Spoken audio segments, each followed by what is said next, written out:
Let's be honest, small talk is weird. You walk into a room, someone says, "Hey, how's it going?" And suddenly your brain forgets how to be a human. You either answer with something boring like, "Good, you?" Or you panic and start oversharing about your cat's digestive issues.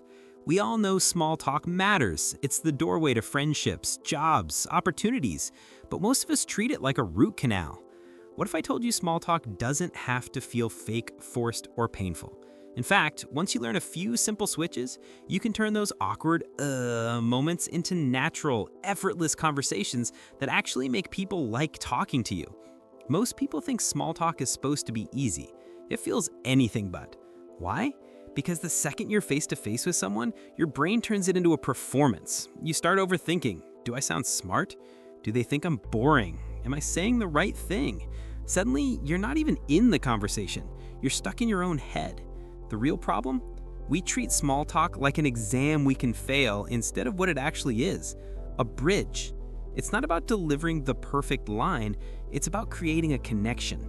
But perfectionists struggle here the most because they're waiting for the right thing to say instead of just saying something. That's why the silence gets heavy, the eye contact gets weird, and the whole thing feels unnatural. The truth is, small talk feels hard not because humans are bad at talking, but because our expectations of it are completely wrong. Most people walk into small talk like it's a pop quiz. You're standing there, scrambling for the right answer, terrified of awkward silence, and by the time you think of something decent to say, boom, the moment's gone. But here's the secret. Small talk isn't a performance. It's not about delivering perfect, Oscar-worthy lines. It's about opening little doors that let connection walk through. Think of it less like a chess game and more like tossing a ball. You don't need the perfect throw, you just need to keep the ball in the air. And this shift matters because when you stop trying to win small talk, you stop freezing. You stop obsessing over the smartest thing to say, and suddenly you're actually present in the conversation. That's when people feel you. That's when it clicks. So instead of, how do I impress this person, the mindset is, how can I just keep this ball bouncing? So let's talk about openers, the moment of truth.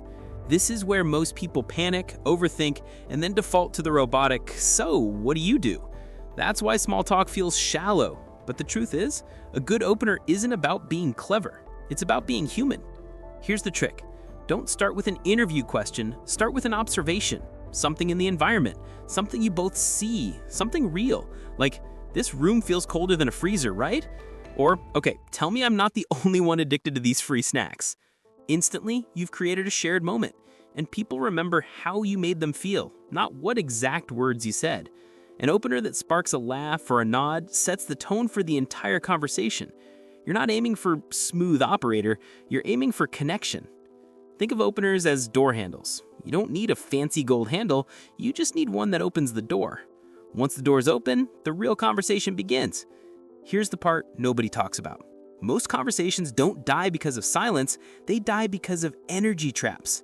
Energy traps are those dead-end topics that suck the life out of a chat. For example, complaining about the weather, asking yes-no questions like, "So, do you like your job?"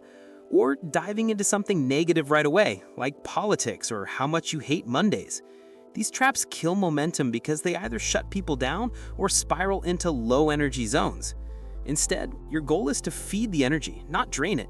That means stick to open-ended, curious questions like, "What's been the highlight of your week so far?" Bounce off their answers. Treat it like a game of catch, not an interrogation. And avoid the black hole topics that make people retreat. When you dodge the energy traps, conversations stop feeling forced and they start to flow naturally. So here's the thing. Small talk isn't really small. It's the foundation for opportunities, friendships, even relationships that change your life.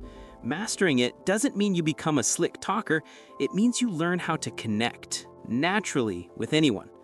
If you've ever walked away from a party thinking, "Man, I wish I knew how to talk better," this is your reminder that it's not about saying something perfect, it's about showing up curious and present. So try one of these steps today. Shift your mindset, open strong, listen loudly, and avoid the energy traps. You'll be surprised how fast people lean in when you do. And if you want to keep building skills that most people never master, hit subscribe. Because this channel isn't about quick hacks, it's about rewiring how you think and live one video at a time.